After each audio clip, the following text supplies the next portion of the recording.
Bismillahirrahmanirrahim.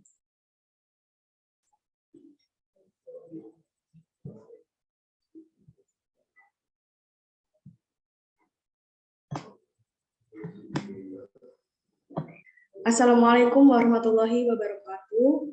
Bismillahirrahmanirrahim. Alhamdulillahirabbil alamin. Wassalatu wassalamu ala asrofil anbiya'i wal mursalin sayyidina Muhammadin wa ala alihi washabihi ajmain amma ba'du. Puji syukur marilah kita panjatkan kepada Allah Subhanahu wa taala atas nikmat berupa kesehatan sehingga kita bisa berkumpul di sini. Tak lupa sholawat serta salam semoga tetap tercurahkan kepada junjungan kita Rasulullah Shallallahu alaihi wasallam. Yang terhormat Ibu Wahidah Mahanani Rahayu STPMSC selaku dosen pengampu mata kuliah Mikrobiologi Pangan dan Pengolahan. Perkenankan saya selaku moderator untuk memperkenalkan diri. Saya Salma Maulidia Prastiwi yang akan memandu pemaparan review jurnal Food Preservation by Hurdle Technology, a review of different hurdle and interaction with focus and foodstuff. Pemaparan kali ini akan dipaparkan oleh Nabila Ika Ramawati, Maharani Ratna Intan, Fitri Nur Hasanah, Subhi Hidayat, Zikriyah Widatul Ulya, kemudian ada Adinda Yuniarti, Septi Nur Holiza, dan Fardiana. Baik, untuk pemaparan kali ini yang pertama akan dipaparkan oleh Nabila. Kepada Nabila saya persilakan. Baik, terima kasih kepada moderator atas waktunya. Untuk pemaparan yang pertama, yaitu teknik pengawetan makanan, sering menjadi masalah yang kontroversial dan tidak bisa dipisahkan dari proses produksi bahan pangan dalam mengatasi patogen yang terkait dengan memperpanjang umur simpan. Menurut FAO, sepertiga dari total bahan makanan di seluruh dunia terbuang sebelum digunakan.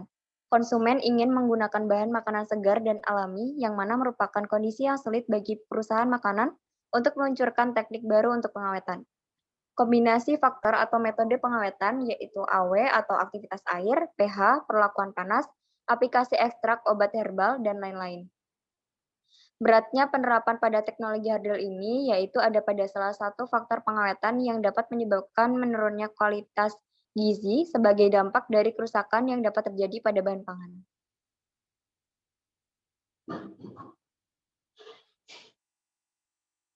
Untuk mendapatkan makanan yang sehat dan menghindari adanya perubahan yang tidak diinginkan yang dikaitkan dengan metode yang tidak efektif atau metode destruktif, pendekatan dengan multi-hurdle dianggap sebagai alternatif yang tepat sebelum meningkatkan intensitas dari single faktor hurdle, yaitu kombinasi hurdle yang dapat lebih sinergis, yang dapat mengurangi patogen bersamaan dengan menjaga nilai gizinya. Dalam beberapa dekade terakhir, hampir semua produk makanan diawetkan dengan metode hurdle dan jumlah serta jenis hurdle ditentukan oleh eksperimen empiris, tetapi hal tersebut masih menjadi tantangan untuk metode penilaian stabilitas makanan. Saya kembalikan kepada moderator. Baik, terima kasih kepada Nabila atas pemaparannya. Selanjutnya pemaparan akan dilakukan oleh Serly. Kepada Serly saya persilakan. Baik, terima kasih kepada moderator. Kemudian untuk faktor-faktor hurdle dalam kasus pengawetan makanan secara tradisional, penambahan gula untuk menghasilkan selai, pemanasan, pengendapan agen antimikroba dari pengasapan ke permukaan makanan dan sebagainya dianggap sebagai hurdle. Teknologi hurdle digunakan tergantung pada kondisi produknya. Untuk mengatasi jumlah patogen untuk meminimalkan hilangnya nilai gizi dapat digunakan, tetapi perlu digarisbawahi dalam praktiknya mereka dapat beroperasi secara serentak, sinergis, serta secara berurutan. Kemudian untuk penerapan teknologi hurdle, Sasena et al. Mempelajari kombinasi dehidrasi osmotik, pengeringan inframerah, dan dosis radiasi gamma 1 kGy, di mana beban akhir flora mikro kurang dari batas yang dapat dideteksi. Mereka menemukan bahwa status terbaik irisan nanas dapat diamati pada irisan kelembapan menengah RTE selama 40 hari dibandingkan dengan sampel. Kemudian saya kembalikan kepada moderator. Baik, terima kasih kepada Serly atas pemaparannya. Selanjutnya pemaparan akan dilakukan oleh Adin. Kepada Adin saya persilakan. Oke, terima kasih. Untuk yang selanjutnya yaitu dari Goyens dan kawan-kawan mempelajari bahwa penerapan komponen utama dan analisis klaster hierarkis sebagai alat matematika untuk memilih teknologi Hardel, fisik, dan kimia untuk menghambat aktivitas polifenol oksidase atau PPO dan stabilitas warna lobak yang diiris minimal disajikan 8, mereka menyimpulkan aktivitas dan warna PPO dilaporkan pada awalnya atau hari ke-0 dan setelah 4 hari penyimpanan berpendingin berdasarkan alat-alat tersebut. Dan dari 13 teknologi monohardel yang awalnya dipilih 8 gawang yang terbaik dan digabungkan secara berpasangan. Dari hardel tersebut dipilih hardel ganda berikut yang mampu mempertahankan warna produk seperti asam askorbat, asam asetat, dan yang lainnya. Nah, saat membandingkan hardel tunggal terbaik yaitu AATT 501 NaCl-1 dengan hardel ganda terbaik, hardel berikut yaitu seperti AA, TT 501, Ca, dan yang lainnya, dan NaCl.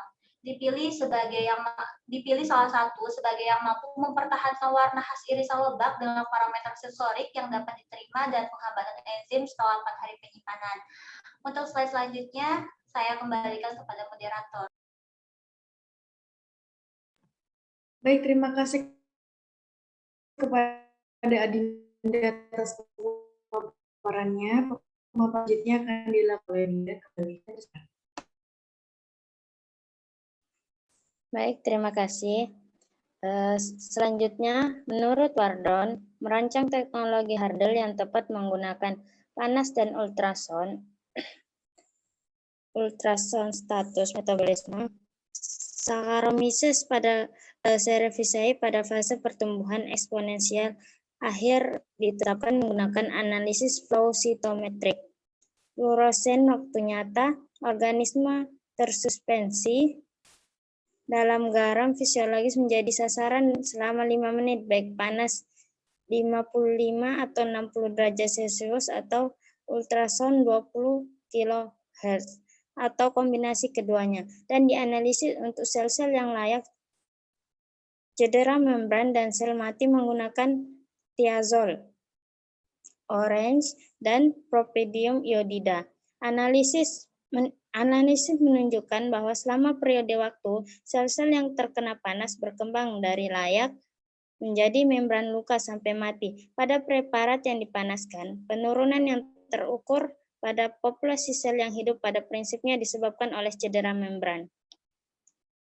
Menurut Gupta, menemukan bahwa perlakuan asam sitrat dalam kombinasi dengan radiasi gamma dan pengemasan atmosfer yang dimodifikasi digunakan sebagai hardel untuk mengendalikan mikroorganisme dan memperpanjang umur simpan kacang Prancis yang diproses secara minimalis.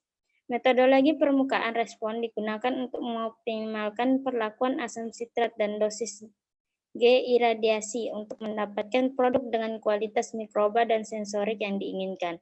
Kondisi pengolahan yang optimal, asam sitrat 8,4 G, L-1, dosis iradiasi 0,7 kGy 10 min C, menghasilkan atmosfer termodifikasi sebesar 18% oksigen dan 4% karbon dioksida pada akhir periode penyimpanan.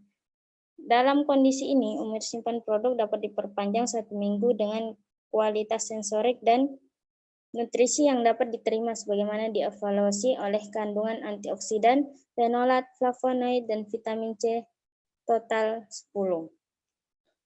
Selanjutnya saya kembalikan kepada moderator.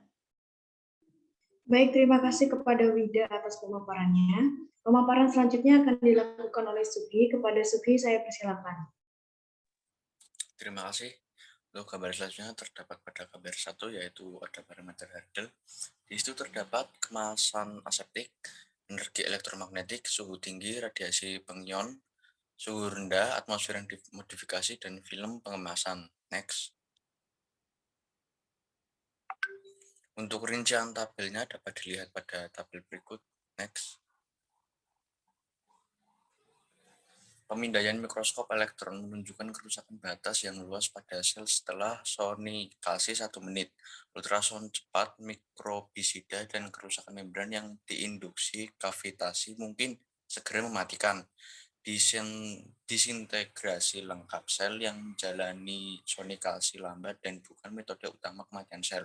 Ketika Saccharomyces Cerevisiae diberikan perlakuan awal dengan ultrasonikasi 1 menit diikuti dengan pemanasan langsung. Tingkat kematian pada kedua suhu yang diujikan ditingkatkan sehingga mengkonfirmasi sinergisme antara dua hurdle. Next. Pada gambar ketiga terdapat 5 contoh efek hurdle yang digunakan dalam pengawetan makanan. Simbol memiliki arti sebagai berikut: F yaitu pemanasan, T dingin, AW aktivitas air rendah, pH pengemasan, dan potensial Rhodes rendah. Next. Untuk selanjutnya saya kembalikan pada moderator. Baik, terima kasih kepada Subhi atas pemaparannya. Pemaparan selanjutnya akan dilakukan oleh Fitri. Kepada Fitri, saya persilakan. Baik, terima kasih. Kemudian, menurut penelitian Chen dan DKK, meneliti di sirau. Sirau adalah daging mentah yang diawetkan, difermentasi dengan nasi kukus yang diproduksi oleh penduduk asli Taiwan. Untuk mencegah keracunan makanan atau keracunan dari botulisme, metode baru untuk memantau basis produksi pada teknologi hurdle diselidiki. Hasil penelitian ini menunjukkan bahwa jumlah bakteri anaerob, jumlah bakteri asam laktat, dan jumlah bakteri aerobik untuk produk dari semua perlakuan masing-masing kurang dari 106, 105, dan 102 CFU per gram. Kandungan natrium klorida dari semua produk di atas 5,46%. Aktivitas air di bawah 0,939 dan nilai pH di bawah 4,27. IMP lebih rendah dan ATP dan hiposaktin lebih tinggi. Konsentrasi ATP lebih tinggi pada sampel yang mengandung ankamas. Hasil uji panel sensorik menunjukkan bahwa sebagian besar masyarakat lebih menyukai produk dengan penambahan natrium hipofosfat. Hasil penelitian dapat menunjukkan bahwa teknologi hurdle efektif untuk produksi sirau.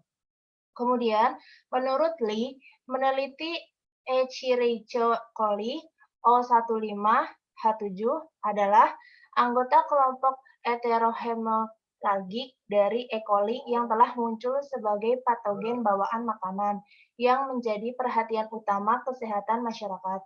E. coli 0157H7 sangat toleran terhadap pH asam dan wabah yang disebabkan oleh bakteri ini terjadi di banyak makanan asam yang mirip dengan produk acar sayuran. Dalam pengawetan sayuran, kombinasi faktor pengawetan seperti panas, asam asetat, dan garam akan berkontribusi untuk meningkatkan keamanan mikroba. Dengan konsep menggabungkan faktor pengawetan makanan yang dikembangkan, yang disebut teknologi hurdle, hasil penelitian ini menunjukkan bahwa kombinasi faktor pengawetan dapat memiliki aktivitas antimikroba yang tidak terduga. Oleh karena itu, artikel ini mencakup tentang keamanan mikroba buah dan sayuran, metode pengawatan dalam teknologi pengawetan, konsep dan mekanisme teknologi hurdle, dan E. coli 0155H7. Selanjutnya, saya kembalikan kepada moderator. Baik, terima kasih kepada Fitri atas pemaparannya. Pemaparan selanjutnya akan dilakukan oleh Septi. Kepada Septi, saya persilakan. Baik, terima kasih. Pada penelitian Setgi dan kawan-kawan meneliti natrium nitrit yang dianggap sebagai salah satu aditif umum karena memiliki efek antibakteri pada bakteri Clostridium botulinum dan mempertahankan warna produk daging. Namun sayangnya menghasilkan nitrosamin yang menghasilkan sifat karsinogenik. Diketahui asam organik dan garamnya seperti laktat digunakan sebagai senyawa antimikroba. Natrium laktat menyebabkan lebih banyak pengurangan atau penurunan bakteri pembentuk spora anaerobik daripada natrium nitrit.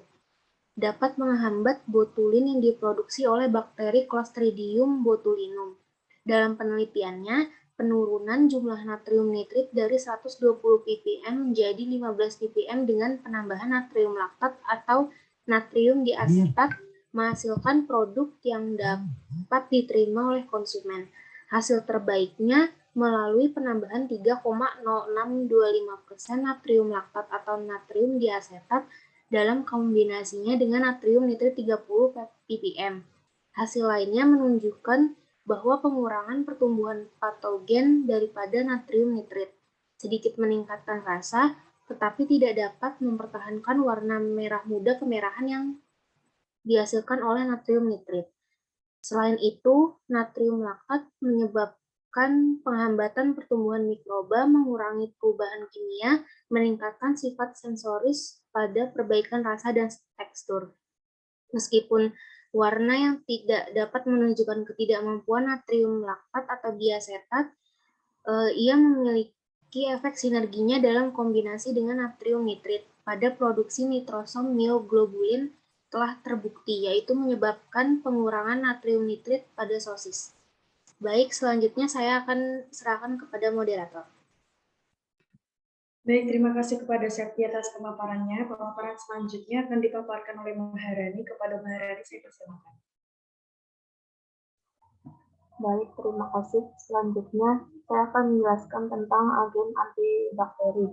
Peptida antibakteri mengacu pada peptida dengan jumlah asam amino yang berbeda dengan batasan 100.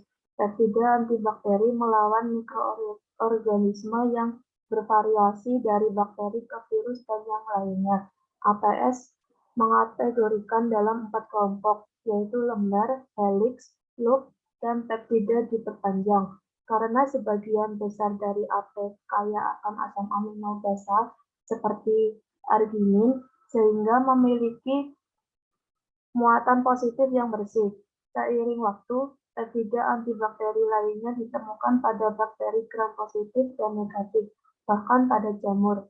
Bagian pada AP dapat ditemukan bervariasi dari satu jenis ke jenis lainnya. Sebagian besar aktivitas enzimatik bukanlah properti yang penting dalam mengklasifikasikan AP dan dikategorikan berdasarkan mikroorganisme yang ditargetkan untuk masing-masing. Peptida antivirus dapat bertindak dalam 3 hal, yaitu mengganggu sampul, memblokir reseptor, mencegah masuknya partikel virus ke dalam sel inang. Pada virus, AP belum tentu memiliki kemampuan bersaing dengan glikoprotein. Next. Selanjutnya, pengemasan aktif. Kemajuan dalam teknologi pengemasan makanan telah menghasilkan umur simpan yang lebih lama dari makanan yang mudah rusak, seperti daging dan produk daging.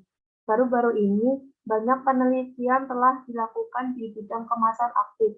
Selain itu, berbagai senyawa seperti pati, gum, dan kitosan yang digunakan sebagai biofilm yang merupakan teknologi pengemasan baru di mana kemungkinan masuknya mikroba akan berkurang. Edible film didefinisikan sebagai lapisan tipis yang dapat digunakan sebagai edible coating pada makanan atau sebagai pembatas antara makanan dengan lingkungan sekitarnya. Pengemasan aktif adalah jenis pengemasan yang mengubah kondisi bahan makanan yang dikemas dan mengarah pada peningkatan umur simpan, sifat organoleptik, dan kualitas bahan makanan. Pengemasan aktif meliputi penerapan bahan tambahan pangan yang bertujuan untuk meningkatkan daya pengawetan bahan kemasan. Paket aktif yang berbeda antara lain oksigen scavenger, moisture absorbent, dan karbon dioksida generator. Selanjutnya kesimpulan. Secara keseluruhan, kombinasi dari berbagai faktor dalam menjaga kualitas dan metode pengawetan bahan makan tidak dapat dihindari untuk dioptimalkan setiap saat.